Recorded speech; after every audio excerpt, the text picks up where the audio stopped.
Welcome to my channel! Learn with Teacher Ali!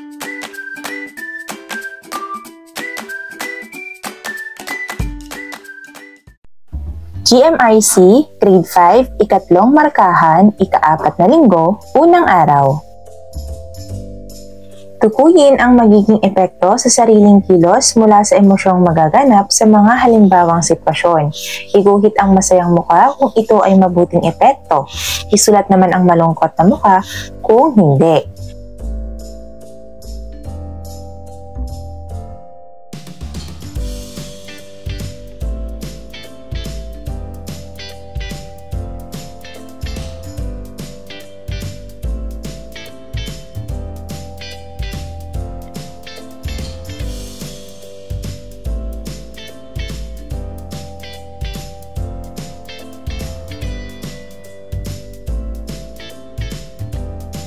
Magbigay ng isang halimbawa ng kilos na nagpapakita ng magalang sa mga mas matanda at nakatatanda o may gulang sa pamilya.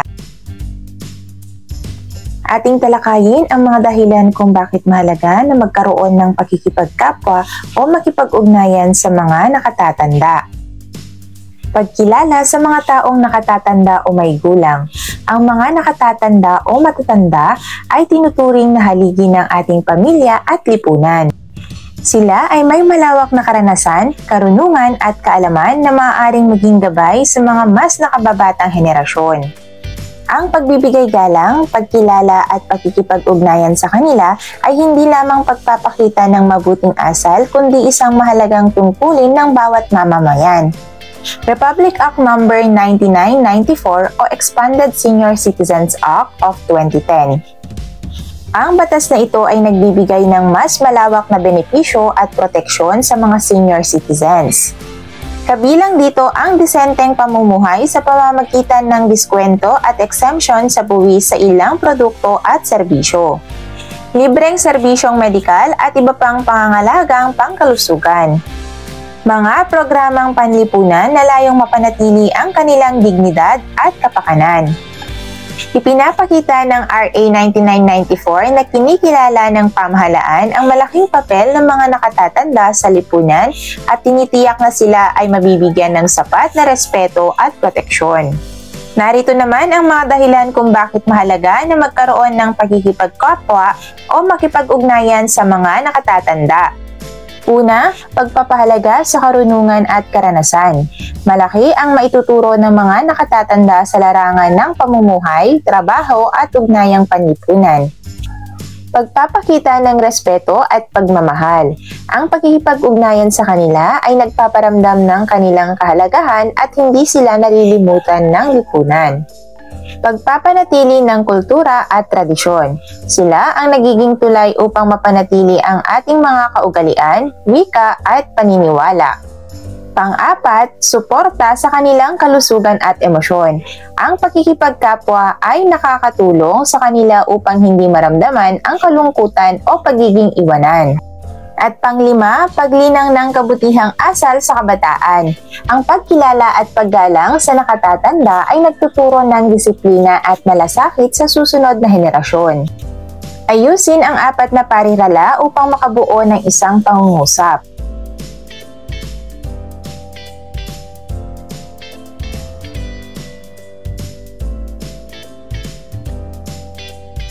Ang sagot ay to give full support to the improvement of the total well-being of the elderly and their full participation in society. Ayusin ang 5 parirala upang makabuo ng isang pangungusap.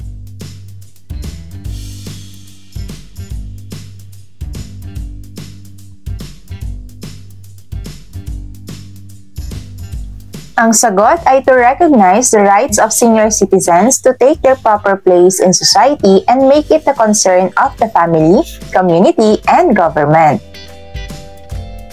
Pag-aralan ang sumusunod na mga sitwasyon at sabihin kung paano mo kikilalanin at bibigyan parangal ang mga taong binanggit dito.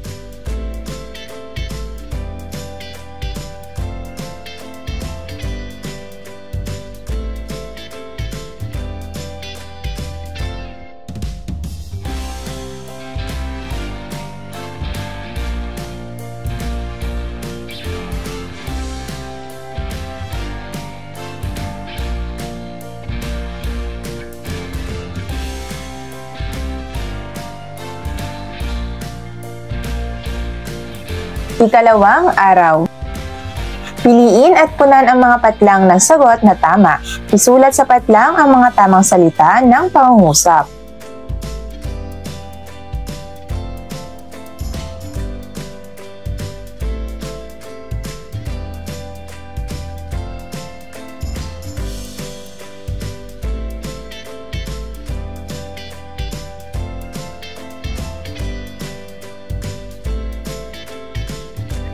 Mga bata, ano ang ipinapakita ng mga sumusunod na larawan?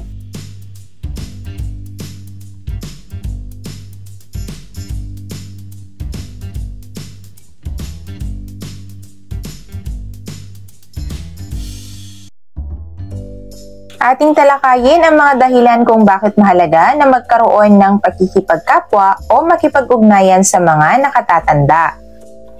Pagkilala sa mga taong nakatatanda o may bilang. Ang mga nakatatanda o matatanda ay tinuturing na haligi ng ating pamilya at lipunan. Sila ay may malawak na karanasan, karunungan at kaalaman na maaaring maging gabay sa mga mas nakababatang henerasyon. Ang pagbibigay galang, pagkilala at pakikipag-ugnayan sa kanila ay hindi lamang pagpapakita ng mabuting asal kundi isang mahalagang tungkulin ng bawat mamamayan. Ang Republic Act No. 9994 o Expanded Senior Citizens Act of 2010. Ang batas na ito ay nagbibigay ng mas malawak na benepisyo at proteksyon sa mga senior citizens. Kabilang dito ang disenteng pamumuhay sa pamamagitan ng diskwento at exemption sa buwis sa ilang produkto at serbisyo. Libreng serbisyong medikal at iba pang pangangalagang pangkalusugan. Mga programang panlipunan na layong mapanatili ang kanilang dignidad at kapakanan. Ipinapakita ng RA 9994 na kinikilala ng pamahalaan ang malaking papel ng mga nakatatanda sa lipunan at tinitiyak na sila ay mabibigyan ng sapat na respeto at proteksyon. Narito ang mga dahilan kung bakit mahalaga na magkaroon ng pakikipagkapwa o makipag-ugnayan sa mga nakatatanda. Una, pagpapahalaga sa karunungan at karanasan. Malaki ang maituturo ng mga nakatatanda sa larangan ng pamumuhay, trabaho at ugnayang panlipunan. Pangalawa, pagpapakita ng respeto at pagmamahal. Ang pagkikipag-ugnayan sa kanila ay nagpaparamdam ng kanilang kahalagahan at hindi sila nalilimutan ng lipunan. Pangatlo, pagpapanatili ng kultura at tradisyon. Sila ang nagiging tulay upang mapanatili ang ating mga kaugalian, wika at paniniwala. Ang apat, suporta sa kanilang kalusugan at emosyon. Ang pagkikipagkapwa ay nakakatulong sa kanila upang hindi maramdaman ang kalungkutan o pagiging iwanan. Panglima, paglinang ng kabutihang asal sa kabataan. Ang pagkilala at paggalang sa nakatatanda ay nagtuturo ng disiplina at malasakit sa susunod na henerasyon. Mayroon mga dahilan kung bakit mahalaga na magkaroon ng pakikipagkapwa o makipag-ugnayan sa mga nakatatanda. Nagbigay ng mga halimbawa tungkol dito ang manunulat na si Ron Morning noong 2023 at nakalista ito sa ikalawang hanay. Tukuyin ang kahulugan nito sa unang hanay. Isulat ang tamang titik sa patlang.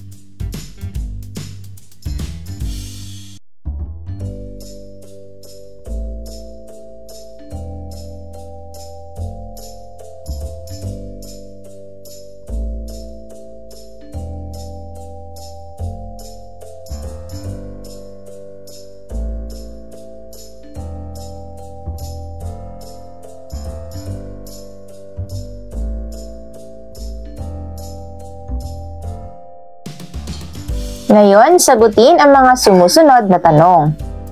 Una, habang nasa butika si Ira, napansin niyang hirap tumayo sa pila ang isang matandang lalaki. Ano ang dapat niyang gawin upang maipakita ang pagkilala at respeto sa nakatatanda?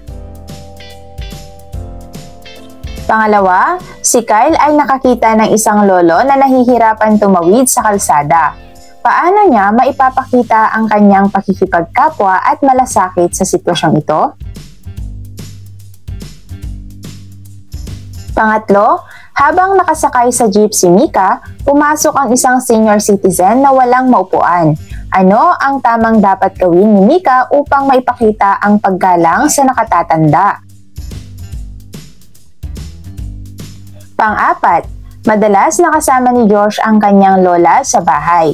Paano siya makikipag-ugnayan o magbibigay ng suporta upang hindi maramdaman ng kanyang lola ang kalungkutan o pagiging iwanan? Panglima, nagbahagi si Zaira ng kwento tungkol sa kanyang karanasan sa trabaho noong kabataan niya. Ano ang dapat gawin ng kanyang mga pamangkin upang ipakita ang pagpapahalaga at paggalang sa kanyang karunungan at kaalaman? Ikatlong araw. Lagyan ng check kung ang pangungusap ay nagpapakita ng kagandahang loob at X naman kung hindi.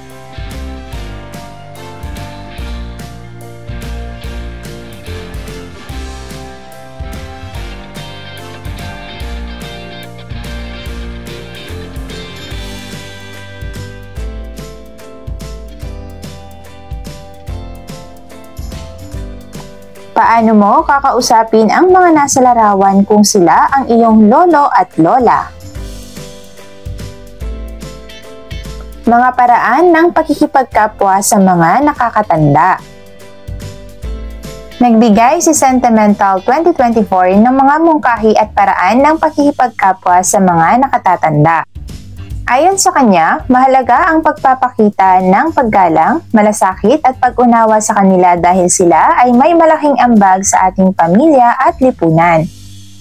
Kabilang sa mga mungkahing ito ang pakikinig sa kanilang mga kwento at payo, pagtulong sa kanilang pang-araw-araw na gawain at paglalaan ng oras upang maramdaman nilang sila ay hindi nag-iisa.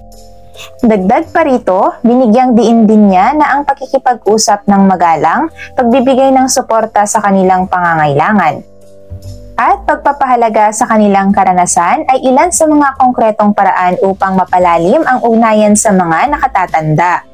Sa pamamagitan ng mga hakbanging ito, na ipapakita hindi lamang ang respeto kundi pati na rin ang pagpapahalaga sa kanilang karunungan at kontribusyon sa lipunan. Ilagay ang mga sumusunod sa tama nitong kahanay, katugma at kaugnay sa chart.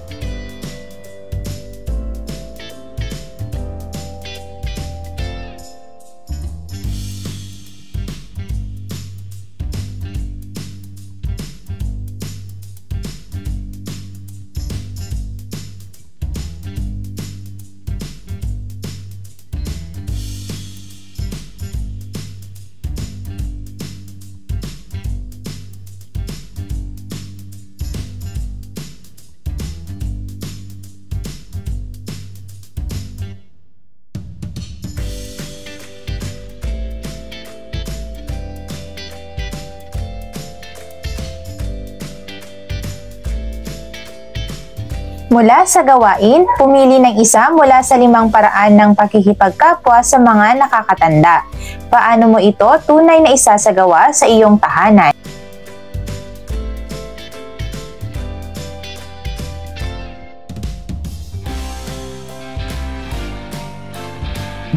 Ika-4 na araw. Iguhit ang bituin kung wasto ang ipinapahayag ng bawat sitwasyon at buwan kung hindi.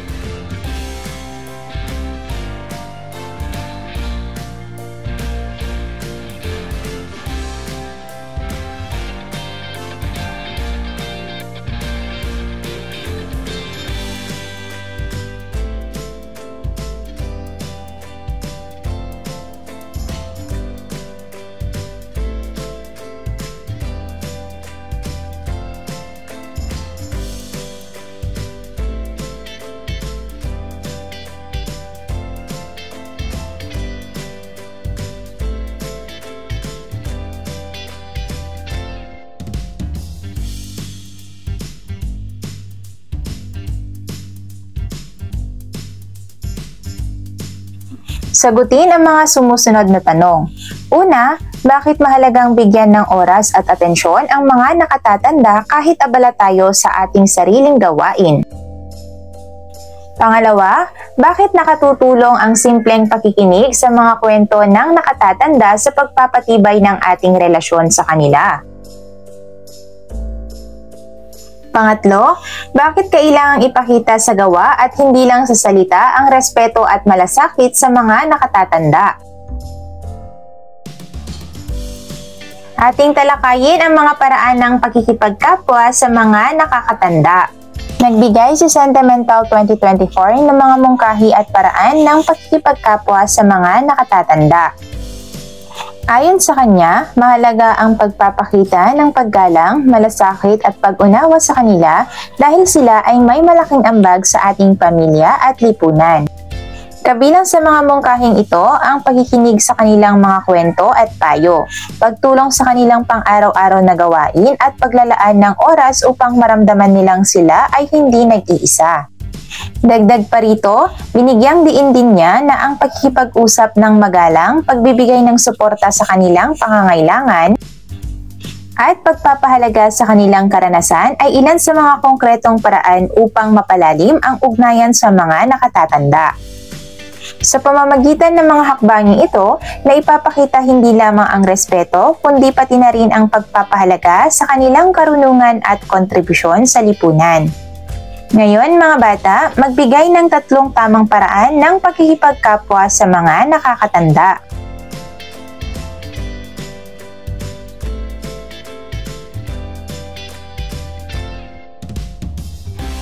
Sagutin ang mga sumusunod na tanong.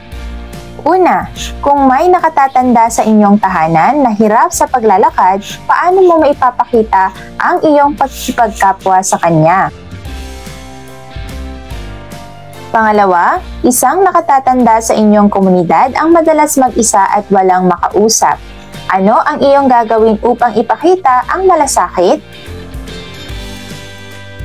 Pangatlo, kung ang isang nakatatanda ay nagbahagi ng kanyang karanasan o payo, paano ka tutugon upang maipadama ang iyong paggalang at pagpapahalaga? Thank you for watching! Also, don't forget to like, share, subscribe, and click the notification bell for you to be updated on our latest videos. See you on our next lesson. Goodbye!